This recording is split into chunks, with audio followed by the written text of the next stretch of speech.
आप सभी बहुत ही स्वस्थ एवं खुश दिखाई दे रहे हैं। सही बात है, आप घर में बैठ करके कुछ पढ़ाई कर रहे हो और आगे भी पढ़ाई जारी रखोगे। आज मैं कनक लक्ष्मी आप सभी बच्चों के लिए बसंत भाग 2 से पाठ लेकर आई हूँ। उसको पढ़ने से पहले हम यह जानना चाहेंगे आपसे कि आपके घर में बहुत सारे पालतू पशुओं को आप पालते हैं। जैसे बोलिए, बिल्ली, कुत्ता, गाय, मुर्गी, बतख, ऐसे खरगोश, ऐसे कई सारे पशुओं को आप पालते हैं क्योंकि आप उससे बहुत प्रेम करते हैं और बहुत प्रेम के साथ उसकी देखभाल करते हैं और उसके साथ खेलते भी हैं।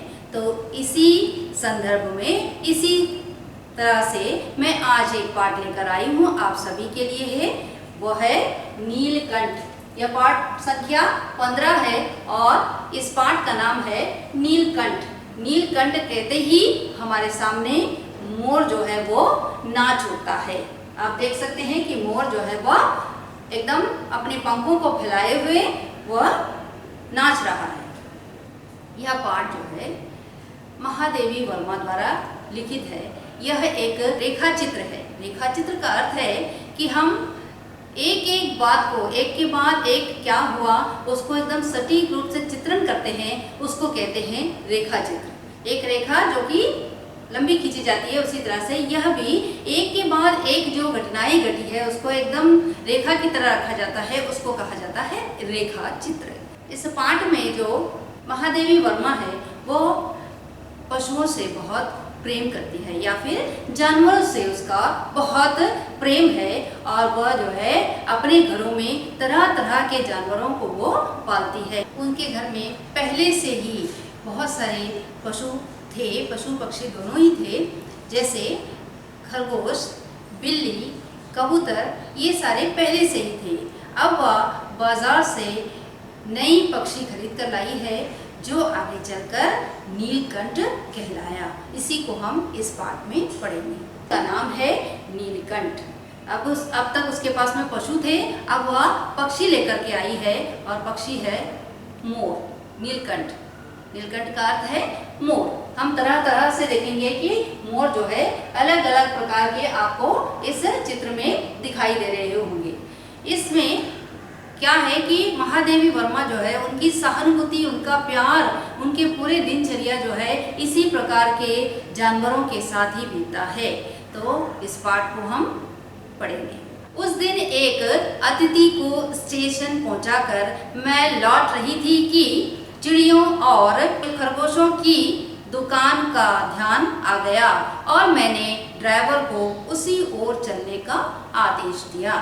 तो क्या कहती है महादेवी वर्मा इस पाठ में कि मैं जो है अतिथि को, कोई उसके घर में अतिथि आए हुए थे, कोई मेहमान आया हुआ था, उस मेहमान को या उस अतिथि को जो है वो स्टेशन तक छोड़ने के लिए जाती है और स्टेशन को छोड़ करके जब वो वापस आ रही होती है तो उसका ध्यान जो है खरगोशों और चिड़ियों की जो दुकान है, रास्ते पर खरगोशों और चिड़ियों की जो एक दुकान है उस दुकान पर उसकी नजर चली जाती है और वो ड्राइवर से कहती है कि रोको, उस दुकान के सामने रोको।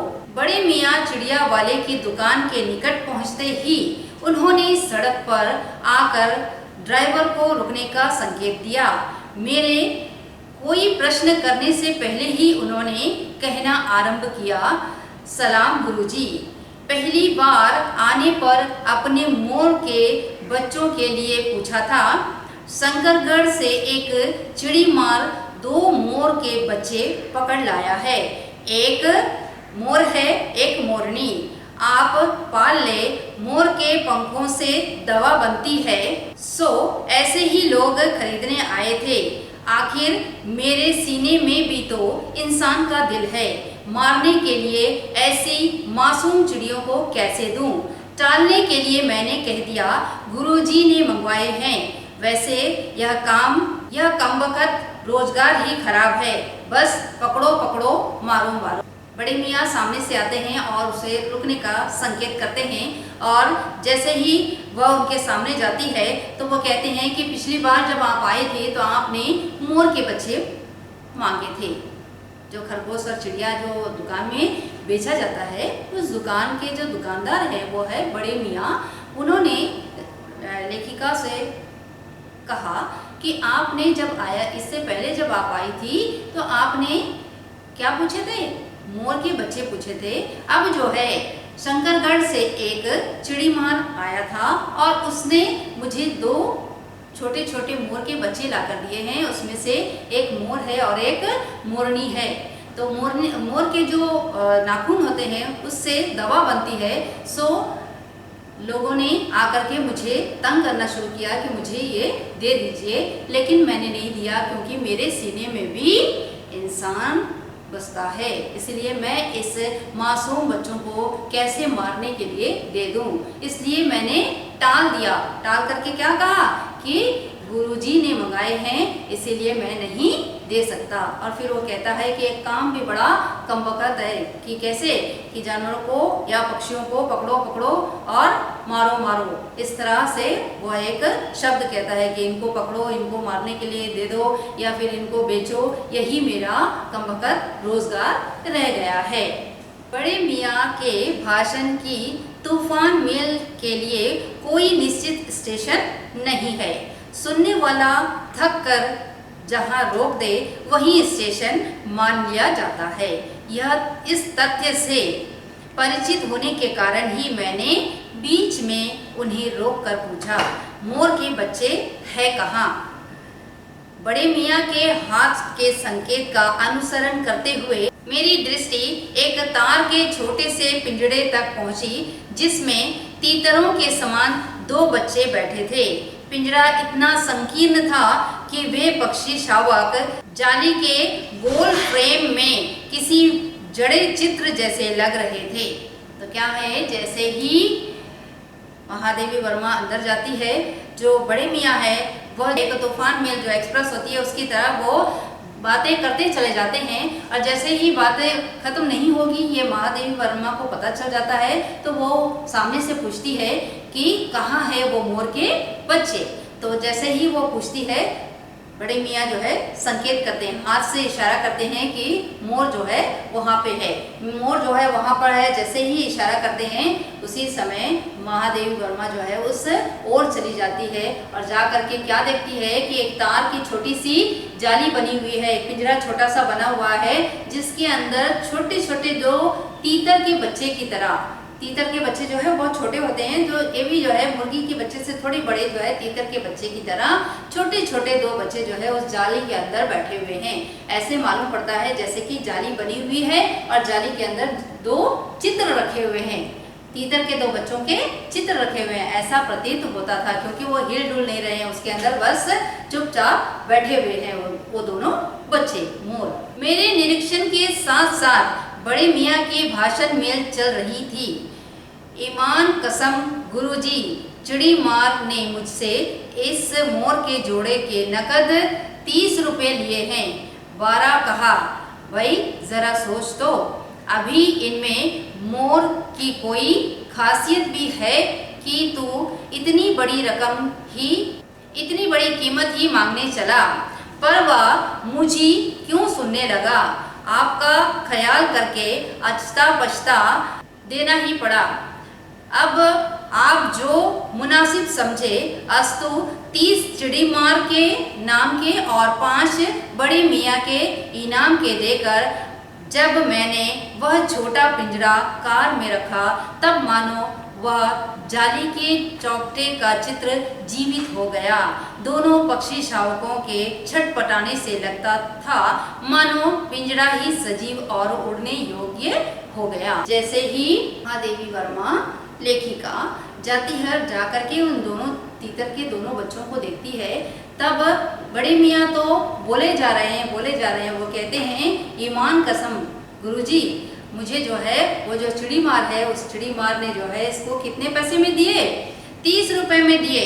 और 12 वो मांग रहा था, 12 उसने कहा और उसने बोला, तो सामने से मैंने बोला कि भाई जरा सोच, क्योंकि अभी जो है ये दोनों तीतर के छोटे छोटे बच्चे जो है, इनमें से क्या पता चलता है कि ये बच्चे कौन मोर है और कौन मोरनी, इसका ठीक ठीक पता भी नहीं है, और तो उससे इतने पैसे ले रहा है।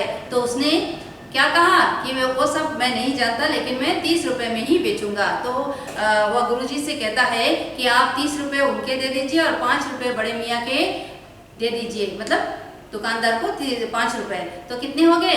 पूरे 35 रुपए हो गए। 35 रुपए जो है महादेवी वर्मा ने बड़े मियाँ को दिया, और वो जाली लेकर के अपने कार में जब ला करके रखती है, तभी वो दोनों जो तीतर के बच्चे हैं वो फड़फड़ाने लगते हैं, अपने पंख फड़फड़ाने लगते हैं।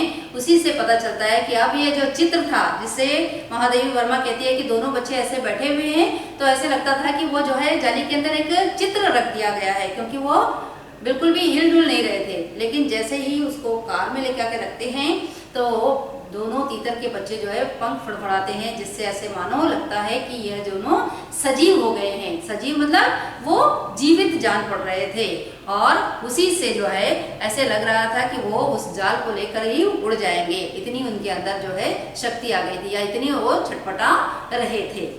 ऐसे लग रहा था मानो ये दोनों चिड़िया जो है, ये दोनों पक्षी जो है उस पिंजरे को लेकर उड़ जाएंगे, इस तरह से प्रतीत हो रहा था। घर पहुंचने पर सब कहने लगे, तीतर है, मोर कहकर ठग लिया है।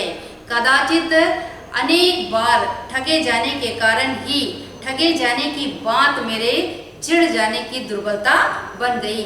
अप्रसन्न होकर मैंने कहा, मोर के क्या सुरखाब के पर लगे हैं? हाँ, तो पक्षी ही चिढ़ा दिया जाने के कारण ही संभवतः उन दोनों पक्षियों के प्रति मेरे व्यवहार और यत्न में कुछ विशेषता आ गई। घर पहुंचने के बाद जब महादेवी वर्मा इन पक्षियों को लेकर घर पहुंचती है, तो घर वाले सभी बैठे रहते हैं और सभी कहते हैं कि तुम्हें तो किसी ने ठग लिया। यह क्या है? यह तो तीतर दिख रहे हैं, यह जो है छोटे छोटे तीतर दिख रहे हैं। जैसे ही ये बात उनके परिवार वाले कहते हैं, महादेवी वर्मा जो है वो चिढ़ जाती है, क्योंकि बार बार हम जो है ठगे जाते हैं। ठगे जाने का मतलब क्या है कि हम 2 रुपए की चीज़ लेने जाते हैं, दुकानदार हमें 2 रुपए 50 पैसे की सामान दे देता है और 50 पैसा वापस नहीं देता है, तो इससे क्या है, हम ठगे जाते हैं। इसको बोलना है ठगे जाना। तो हमेशा जो है ये ठगे जाती है, इसीलिए इसको ठगे जाने की बात से ही चिढ़ होती है। कोई अगर कह दे कि तुम जो है ठग कर आई हो, तो उसको जो है बहुत चिढ़ मच जाती है, और इसी चिढ़ के कारण वह क्या करती है, वो कहती है कि अभी क्या मालूम है कि ये कौन से पक्षी हैं, अभी तो ये बच्चे ही हैं। उसके बाद वो ध्यान रखती है। अब जैसे ही चिढ़ जाने की बात होती है, तो वो और ज़्यादा ध्यान रखने लगती है, क्योंकि वो चिढ़ है, चिढ़ की वजह से वो कहती है कि अब मैं इसको विशेष ध्यान दूंगी। विशेष ध्यान देने लगती है उन दोनों मोर और मोरनी के प्रति। उसका प्यार और उसकी जो देखभाल है वो अधिक बढ़ जाती है, विशेष रूप से उसका ख्याल रखने शुरू कर देती है। पहले अपने पढ़ने लिखने के कमरे में उनका पिंजरा रखकर उसका दरवाज़ा खोला, फिर 2 कटोरे में सत्तू की छोटी छोटी गोलियां और पानी रखा। वे दोनों चूहेदानी जैसे पिंजरे से निकलकर कमरे में मानो खो गए, कभी मेज के नीचे घुस गए, कभी अलमारी के पीछे। अंत में इस लुका छिपी से थक कर उन्होंने मेरी रद्दी कागज की टोकरी को अपने नए बसेरा का गौरव प्रदान किया। 2-4 दिन वे इसी प्रकार दिन में इधर उधर गुप्तवास करने और रात में रद्दी की टोकरी में प्रकट होते रहे। फिर अस्वस्थ हो जाने पर कभी मेरी मेज पर, कभी कुर्सी पर और कभी मेरे सर पर अचानक आविर्भूत होने लगे। खिड़कियों में तो जाली लगी थी, पर दरवाज़ा मुझे निरंतर बंद रखना पड़ता था। खुला रखने पर चित्रा, मेरी बिल्ली, इन नव आगंतुकों का पता लगा सकती थी, और तब उसके शोध का क्या परिणाम होता यह अनुभव करना कठिन नहीं है। वैसे वह चूहों पर भी आक्रमण नहीं करती, परंतु यहाँ तो 2 सर्वथा अपरिचित पक्षियों की अनाधिकार चेष्टा का प्रश्न था। उसके लिए दरवाजा बंद रहे और ये दोनों उसकी दृष्टि में ऐसे गहरे मेरे मेज को अपना सिंहासन बना ले। यह स्थिति चित्रा जैसी अभिमानिनी मार्जरी के लिए असह्य ही कही जाएगी। बच्चों, जब ये चूहेदानी जैसे छोटे से जो पिंजरे हैं, उस पिंजरे से ये मोर और मोरनी के जो बच्चे हैं छोटे छोटे, वो बाहर आ जाते हैं। ये ले जा करके महादेवी वर्मा क्या करती है, अपने जो पढ़ने के जो कमरे हैं उस कमरे में ले जा करके रख देती है। और रखने के बाद वो जैसे ही उसका दरवाज़ा खोलती है, ये दोनों जो पक्षी है वो बाहर निकलते हैं। बाहर निकल करके उनको ऐसा लगता है कि बहुत बड़े संसार में वो आ गए हैं, बड़े बड़े से कमरे में आ गए हैं। वो कभी मेज़ के नीचे चले जाते, तो कभी अलमारी के पीछे चले जाते, कभी वो मेज़ के ऊपर चढ़ जाते, तो कभी वो अचानक से महादेवी वर्मा के सिर पर चढ़ जाते। तो महादेवी वर्मा कह रही है, अपने जो कमरे के दरवाज़ा है उसे मैं बंद रखती। क्यों बंद रखती हूँ? मेरे घर में जो है चित्रा है। चित्रा कौन है? चित्रा महादेवी वर्मा की बिल्ली है। और उस बिल्ली को अगर पता चल जाए कि दो अपरिचित का मतलब उससे उसका ये जो दो मोर के बच्चे हैं उसका परिचय बिल्ली के साथ नहीं हुआ है, इसलिए ये दोनों उसके लिए अपरिचित है।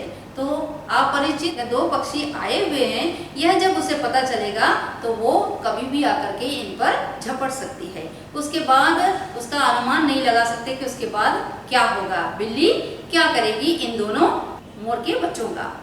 ऐसे तो वो जो चित्रा है, जो बिल्ली है महादेवी वर्मा का, वो चूहे तक नहीं पकड़ती, लेकिन जब वो अंदर आएगी और अंदर आकर देखेगी कि कुछ नए दो लोग आए हुए हैं, तो उस पर झपटा मार सकती है या उन पर आक्रमण कर सकती है। इसीलिए जो है एहतियात के तौर पर महादेवी वर्मा जो लेखिका है अपने कमरे का दरवाजा बंद रखती है, ताकि वह बिल्ली आकर के इन मोर के बच्चों पर आक्रमण ना करे।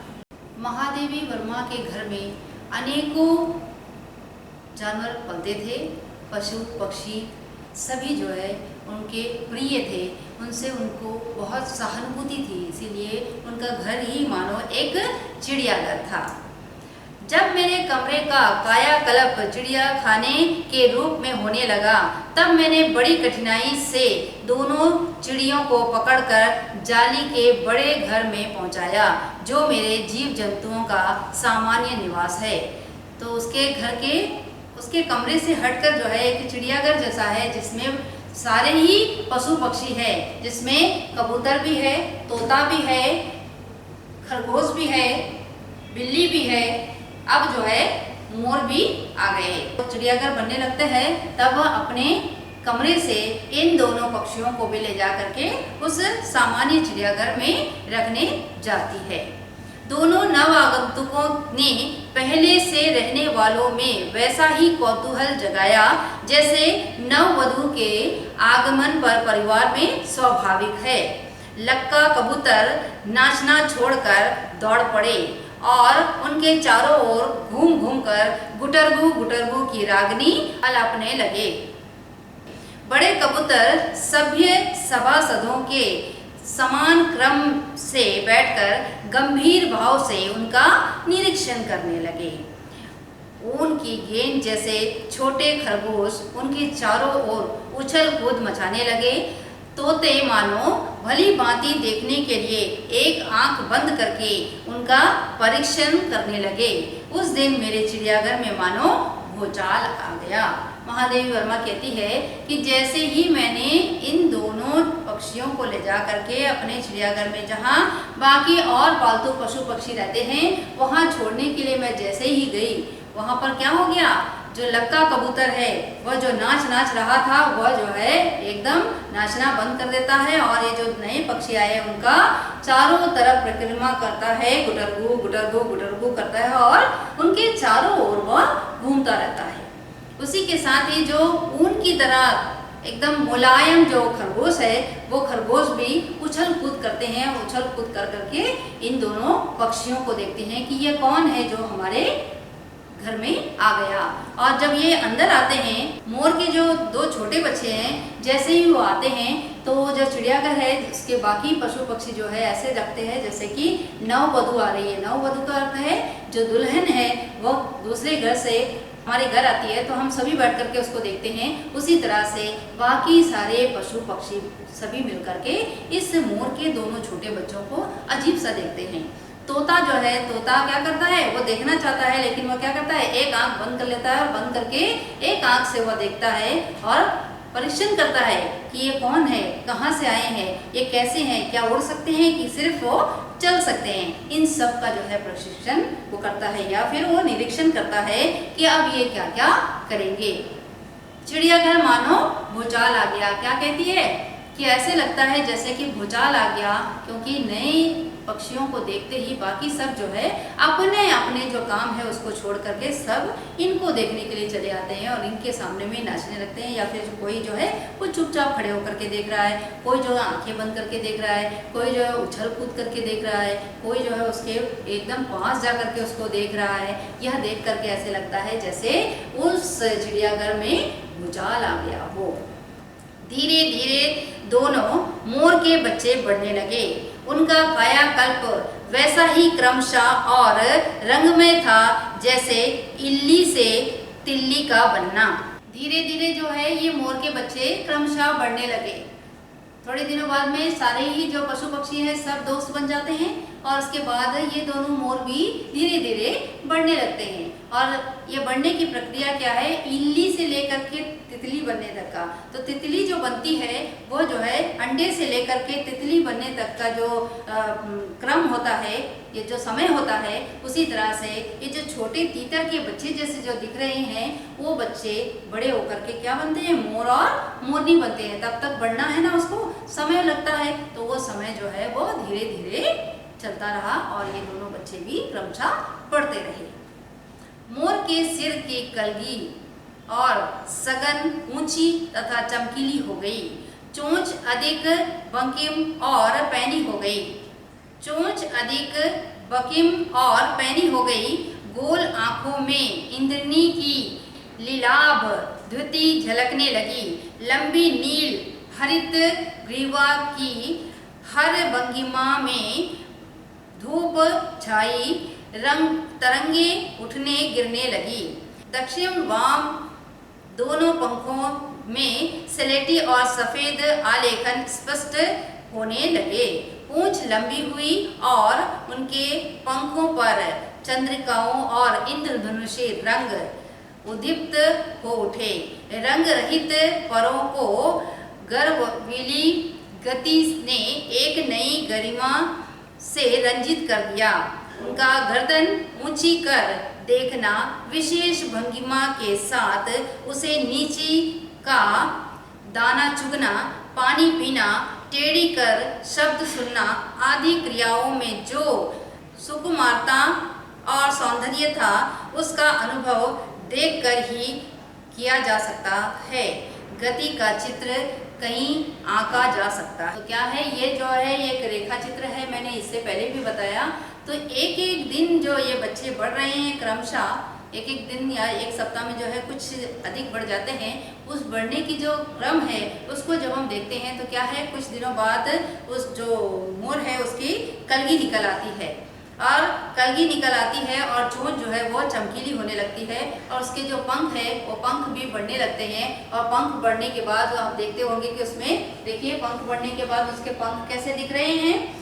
तो इसमें जो है समय लगता है। उसी के साथ क्या है कि उसके जो ये गले हैं वो गले जो है उसका पूरा नीला है। देखिए इसमें गला जो है क्या है, एकदम नीला है। और उसकी जो कलगी है वो कलगी भी आप देख पा रहे हैं। चोंच जो है वो चमकीली है और उस चमकीली चोंच से वो क्या करती है, दाना चुगती है नीचे और फिर ऊपर देखती है। नीचे दाना चुगती है फिर ऊपर देखती है। उसके बाद किसी भी आवाज़ को सुनने के लिए अपने गर्दन को टेढ़ा करती है या फिर अपने कान को ऐसे लगाती है कि क्या आवाज़ें आ रही है। ये तो हम घर में भी मुर्गियों को देखते हैं कि मुर्गी भी जैसे जैसे दाना चुगती है वो फिर देखती भी है कि कहीं से कोई आवाज़ आ रही है कि नहीं। जैसी आवाज़ आती है वो फुर से उड़ जाती है। तो हम इसी तरह से, जैसे मोर को तो हम नहीं देख पाएंगे लेकिन घर में इस तरह से दाना चुगते हुए, लेकिन हम घर में मुर्गियों को देख करके अंदाजा लगा सकते हैं कि ये भी वैसे ही करते हैं। ये भी उनके परिवार में परिवार जैसा ही है, क्योंकि मोर सारी पक्षियां जो है वो एक जैसे ही परिवार से हैं। मोरनी का विकास मोर के समान चमत्कारिक तो नहीं हुआ, परंतु अपनी लंबी धूप छाई गर्दन, हवा में चंचल कलगी, पंखों की श्याम श्वेत पत्र लेखा, मतर गति आदि से वह भी मोर की उपयुक्त सहचारिणी होने का प्रमाण देने लगी। तो क्या है, मोरनी का विकास जो है वह इतना अधिक नहीं है, क्योंकि मोर के जो है वो पंख निकल आते हैं बड़े बड़े, तो वो जो है उसने उतना विकास जो है इसमें नहीं होता है, इसके पंख नहीं होते हैं, लेकिन इसका ये भी बढ़ती है, मोरनी भी बढ़ती है। लेकिन क्या है कि उसके जो श्याम श्वेत पत्र लेखा, मतलब उसका जो रंग है यहाँ से वो एकदम नीला है, और पीछे जो है उसका स्लेटी कलर है, वह स्लेटी रंग है। उस रंग को देख करके ऐसे लगता है कि यह भी अब बढ़ रही है मोरनी भी, और वह भी जो है बहुत ही खूबसूरत लगती है।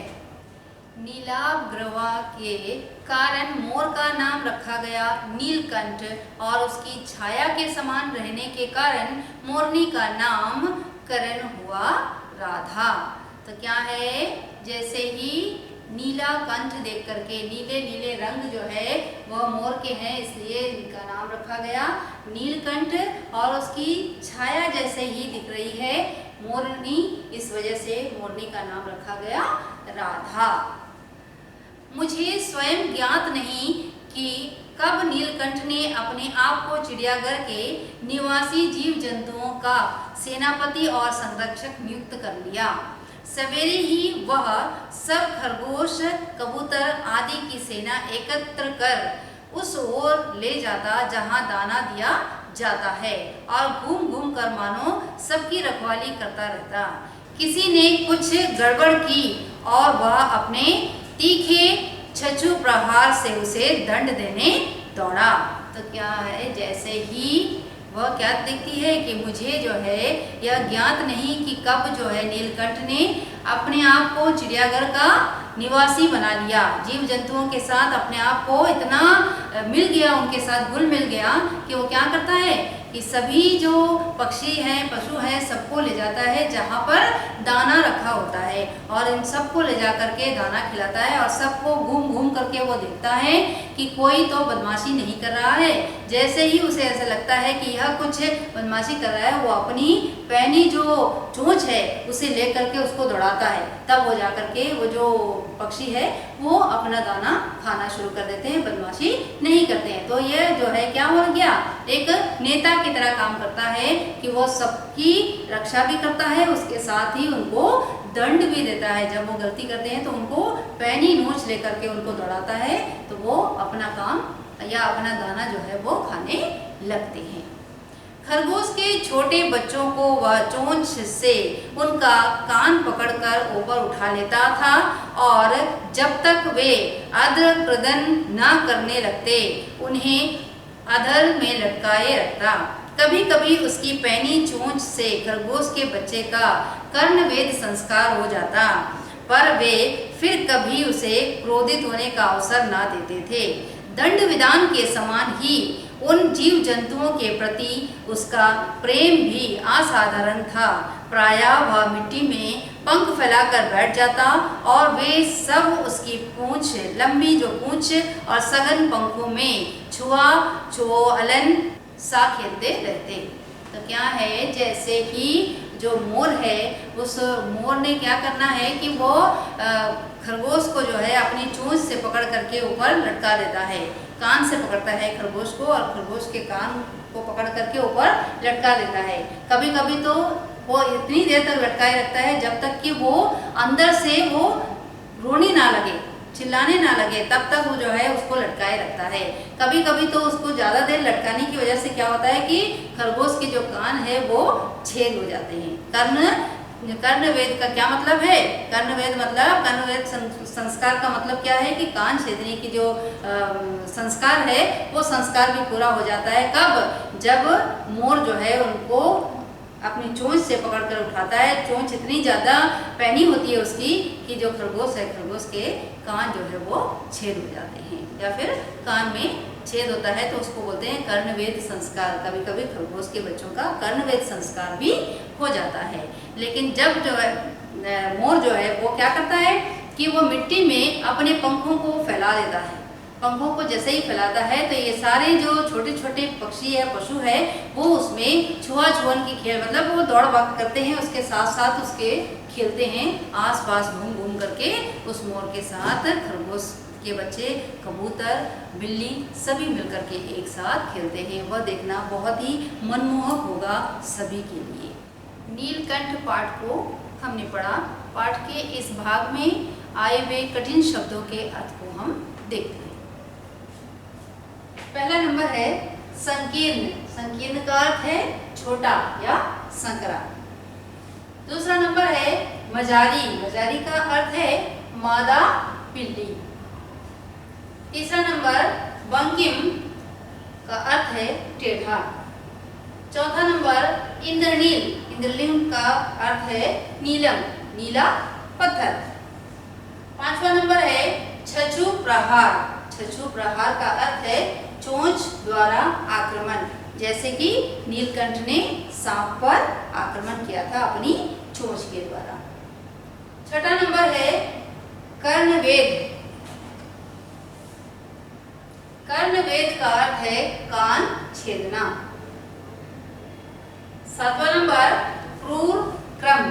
क्रूर क्रम का अर्थ है कठोर कार्य, जैसे कि मयूर को कार्तिकेय ने क्यों युद्ध का वाहन चुना, क्योंकि वह बहुत ही हिंसक और वीर पक्षी है, इसीलिए उनको जो है युद्ध का वाहन बनाया गया। बच्चों, हमने शब्दों के अर्थ देखे। अब हम प्रश्नों के द्वारा इस पाठ को समझते हैं। पहला प्रश्न, ये बड़े मियाँ कौन है, उनकी क्या आदत है? बड़े मियाँ जो दुकानदार है वो कौन है और उसकी क्या आदत है? उत्तर है बड़े मियाँ चिड़िया वाला है। उनकी आदत है कि वे अधिक बोलते हैं। वो क्या है? तूफान मेल की तरह बोलते ही चले जाते हैं, वो बीच में रुकते नहीं है। प्रश्न नंबर दूसरा, पिंजरा कैसा था? उत्तर, पिंजरा बहुत संकीर्ण तथा छोटा था।